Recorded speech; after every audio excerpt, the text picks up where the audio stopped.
भगवान बुद्ध की ज्ञान की प्राप्ति कहाँ पर हुआ था? तो भगवान बुद्ध की ज्ञान की प्राप्ति हुआ था बोध गया में। उसके बाद आर्य समाज की स्थापना किसने की थी? तो स्वामी दयानंद सरस्वती ने आर्य समाज की स्थापना की थी।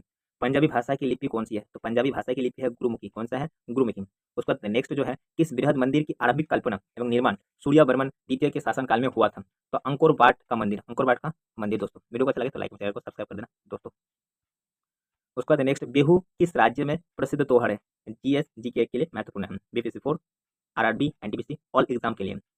उसके बाद नेक्स्ट क्या है, कागज का आविष्कार किस देश में हुआ था? कागज का जो आविष्कार है चीन देश में सबसे पहले हुआ था। गौतम बुद्ध का बचपन का नाम क्या था? सिद्धार्थ था। क्या नाम था? सिद्धार्थ था। उसके बाद भारत का अंतिम मुगल सम्राट बहादुर शाह जाफर का मकबरा कहाँ स्थित है? तो रंगून, म्यांमार में। जो आखिरी बादशाह था बहादुर शाह जाफर द्वितीय मुगल साम्राज्य के। उसके बाद दोस्तों नेक्स्ट, अहमद शाह अब्दाली ने भारत पर कितने बार आक्रमण किया था? तो 8 बार। अहमद शाह अब्दाली ने भारत पर कितने बार आक्रमण किया था? तो 8 बार। नादिर शाह ने भारत पर आक्रमण कब किया था? तो 1739 में नादिर शाह ने भारत पर आक्रमण किया था। शिवाजी के समय कितना राजस्व वसूला जाता था? तो शिवाजी के समय राजस्व वसूला 33% राजस्व वसूला जाता था, टैक्स। आगरा की जामा मस्जिद का निर्माण किसने करवाया था? यह कराया था तो जहरा बेगम ने। आगरा की जामा मस्जिद का निर्माण जहरा बेगम ने किया था। उसके बाद नेक्स्ट, किस सिख गुरु ने फारसी भाषा जाफरनामा लिखी थी? किस सिख गुरु ने फारसी भाषा में जाफरनामा लिखी? तो गुरु गोविंद सिंह ने। किसने? गुरु गोविंद सिंह ने। गुरु नानक का जीवन परिचय किस सिख गुरु ने लिखा? तो गुरु अर्जुन देव ने। गुरु नानक का जीवन परिचय किसने लिखा था? गुरु अर्जुन ने लिखा था। औरंगजेब के शासनकाल में बंगाल का नवाब कौन था? तो मुर्शिद कुली खान था। गुरु अर्जुन को मारा कौन? तो जहांगीर ने। किसने मारा था? जहांगीर। जहांगीर ने मारा था। गुरु अर्जुन को किसने मारा था? जहांगीर ने मारा था, हत्या किया था। उसके बाद औरंगजेब ने कौन सा गुरु को मारा था? तो तेग बहादुर को। गुरु तेग बहादुर को मारा था औरंगजेब ने। शिवाजी की मृत्यु कब हुआ?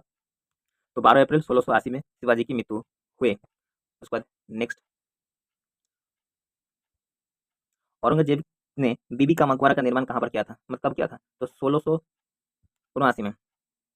सामूगढ़ का युद्ध कब हुआ था? तो 1658 में हुआ था। हैदर अली मैसूर के शासक कब बना? तो 1761 में हैदर अली मैसूर का शासक बना था। 1761 में हैदर अली मैसूर का शासक बना था, मतलब टीपू सुल्तान का पिता। नादिर शाह का शासक था। नादिर शाह कहाँ के शासक थे जो 1739 में आक्रमण किया था भारत पर? तो ईरान के शासक थे। नादिर शाह कहाँ के शासक थे? तो ईरान के शासक थे। उसके बाद नेक्स्ट, माधवराव नारायण पेशवा कब बने? तो माधवराव पेशवा कब बने नारायण? तो 1761 में। गुरु गोविंद सिंह ने खालसा पंथ की नींव कब डाली? तो खालसा पंथ की नींव किसने डाली? तो गुरु गोविंद सिंह ने। कब? 1699 में। किस किस गुरु ने विद्रोह मुगल राजकुमार की सहायता धन व मन से की थी? तो गुरु अर्जुन ने। किस गुरु ने विद्रोही मुगल राजकुमार की सहायता धन और मन से सहायता की थी? तो गुरु अर्जुन देव ने। इसीलिए इसे जहांगीर ने क्या की? हत्या की थी। उसके बाद सैयद बंधुओं का पतन किसके समय में हुआ था? तो सैयद बंधुओं का पतन हुआ था मोहम्मद शाह। मोहम्मद शाह। नेक्स्ट क्वेश्चन, फारूक होशियार किसके सहयोग से मुगल बादशाह बना? फारूक होशियार किसके सहयोग से मुगल बादशाह बना? तो सैयद बंदूक के सहयोग से। भारत पर आक्रमण करने वाले किस ईरानी शासक को ईरान का नेपोलियन कहा जाता है? तो नादिर शाह को ईरान का नेपोलियन कहा जाता है। ईरान का नेपोलियन नादिर शाह को, भारत का नेपोलियन समुद्रगुप्त को।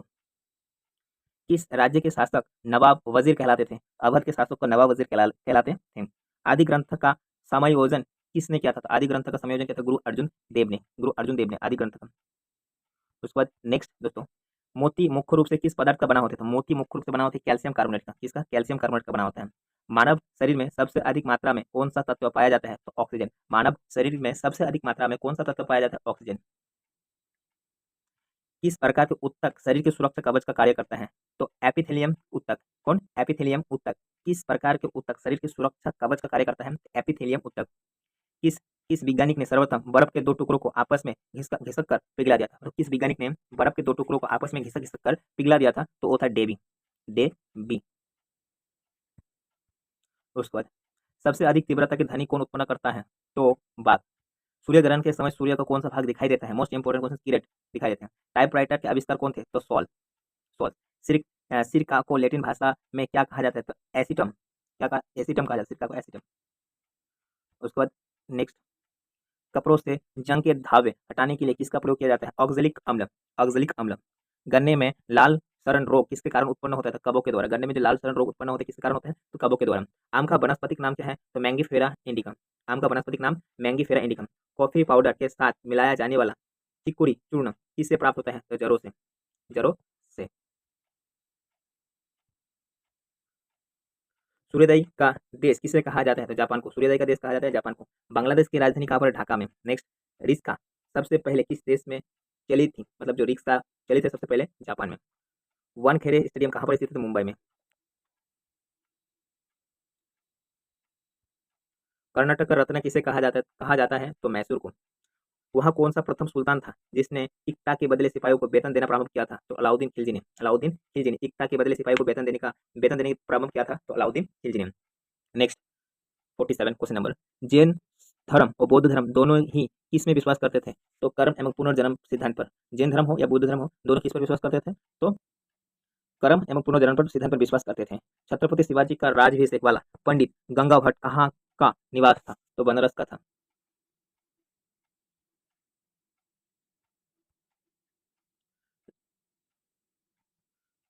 किस सिख गुरु पर खुसरो को जहांगीर के विरुद्ध विद्रोह में सहायता करने का आरोप लगाया गया था? तो गुरु अर्जुन देव। पतंजलि द्वारा लिखा गया महाभाष्य निम्नलिखित में से कौन सा पुस्तक पर लिखी गई थी? तो अष्टाध्यायी में। कौन सा? अष्टाध्यायी में लिखी गई थी महाभाष्य, पतंजलि का पुस्तक अष्टाध्यायी द्वारा। दादा साहब फाल्के पुरस्कार किस मंत्रालय ओर से दिया जाता है? तो सूचना एवं प्रसार मंत्रालय। हमको लगता है गलत, दादा साहब फाल्के दिया जाता है चलचित्र के क्षेत्र में, गलत है। नेक्स्ट, समुद्र के जल लवण की औसत मात्रा कितनी होती है? समुद्र जल में लवण की औसत मात्रा होती है 3.5%। ब्लड ग्रुप की खोज किसने की थी? तो लैंड स्टीनर ने। लैंड स्टीनर ने। कैंसर के उपचार के लिए उपयुक्त उत्कृष्ट रणथंभौर राष्ट्रीय पार्क भारत के किस राज्य में स्थित है?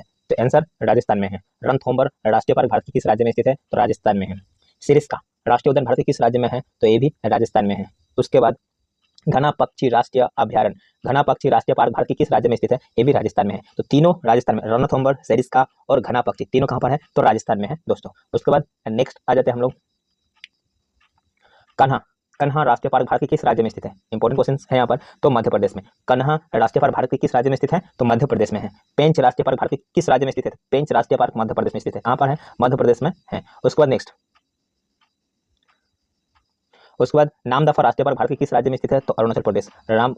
नामदफा राष्ट्रीय पार्क भारत के किस राज्य में स्थित है? तो अरुणाचल प्रदेश।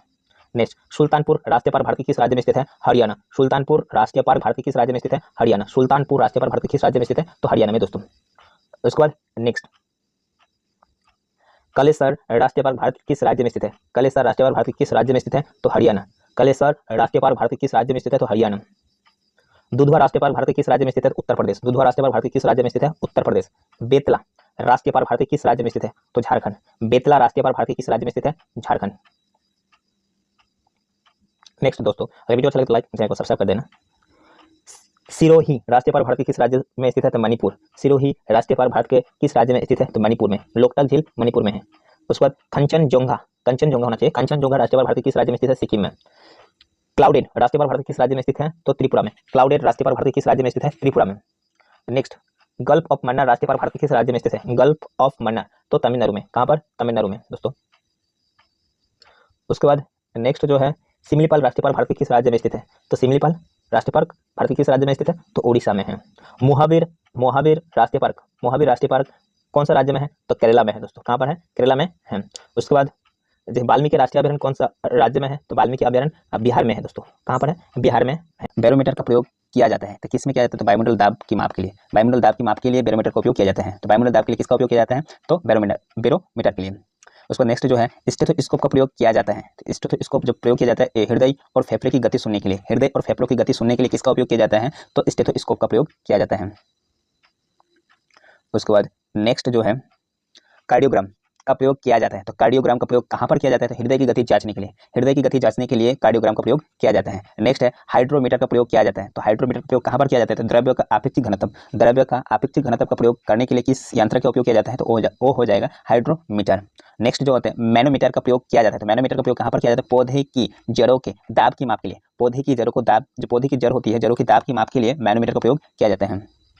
उसके बाद नेक्स्ट, रेन गेज का प्रयोग किया जाता है। तो रेन गेज का प्रयोग कहाँ पर किया जाता है? वर्षा की मापक। तो वर्षा मापक कितना वर्षा हुआ इसके लिए उपयोग किया जाता है किस यंत्र को? तो रेन गेज को उपयोग किया जाता है। उसका रिक्टर स्केल का प्रयोग कहाँ पर किया जाता है? तो भूकंप की तीव्रता मापने के जो यंत्र होती है वो रिक्टर स्केल से किया जाता है। भूकंप की तीव्रता मापने वाले यंत्र का नाम क्या है? रिक्टर स्केल है। उसके बाद समुद्र की गहराई की मापने के लिए क्या होता है? फेदोमीटर होता है। समुद्र की गहराई के मापने वाला जो यंत्र होती है फेदोमीटर होती है। उसके बाद नेक्स्ट, एनीमोमीटर का प्रयोग किया जाता है कहाँ पर? हवा की शक्ति एवं गति की माप के लिए। हवा की गति तथा हवा की शक्ति एवं गति की माप के लिए एनीमोमीटर का प्रयोग किया जाता है। नेक्स्ट, हाइग्रोमीटर का प्रयोग किया जाता है कहाँ पर? तो वायुमंडल की आर्द्रता की माप के लिए। वायुमंडल की आर्द्रता मापने के लिए हाइग्रोमीटर का उपयोग किया जाता है। वायुमंडल की आर्द्रता को मापने के लिए हाइग्रोमीटर का उपयोग किया जाता है। नेक्स्ट, सिस्मोग्राफ का प्रयोग कहाँ किया जाता है? भूकंप मापी यंत्र, मतलब भूकंप को मापने के लिए जो यंत्र का उपयोग किया जाता है उसका नाम सिस्मोग्राफ।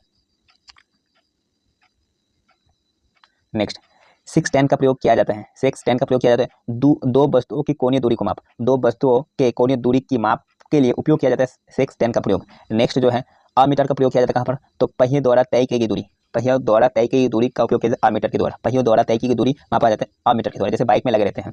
उसका नेक्स्ट, क्रेस्कोग्राफ का प्रयोग किया जाता है कहाँ पर? तो पौधे की वृद्धि के मापन, पौधे की वृद्धि को मापने का यंत्र का नाम होता है क्रेस्कोग्राफ। क्रेस्कोग्राफ पौधे की वृद्धि का मापन जो होता है क्रेस्कोग्राफ होता है। उसके बाद नेक्स्ट, टेकोमीटर का प्रयोग कहाँ पर किया जाता है? तो वायुमंडल गति मापने के लिए। वायुमंडल की गति मापने के लिए टेकोमीटर का प्रयोग किया जाता है। रक्तदाब का मापक स्फोग्मोमैनोमीटर, रक्तदाब मापक यंत्र जो होते हैं स्फेग्मोमैनोमीटर रक्तदाब का मापक यंत्र का नाम है। तो और दोस्तों, वीडियो अच्छा लगे तो चैनल को सब्सक्राइब कर लेना और लाइक भी कर देना और दूसरे को शेयर भी कर देना। हर रोज 8 बजे इसी तरह से वीडियो देने का प्रयास करेंगे और इस वीडियो के जो नीचे लिंक में वहाँ पर पूरा क्वेश्चन जितना भी पढ़ा है उसका PDF है वहाँ पर। तो thanks for watching this video.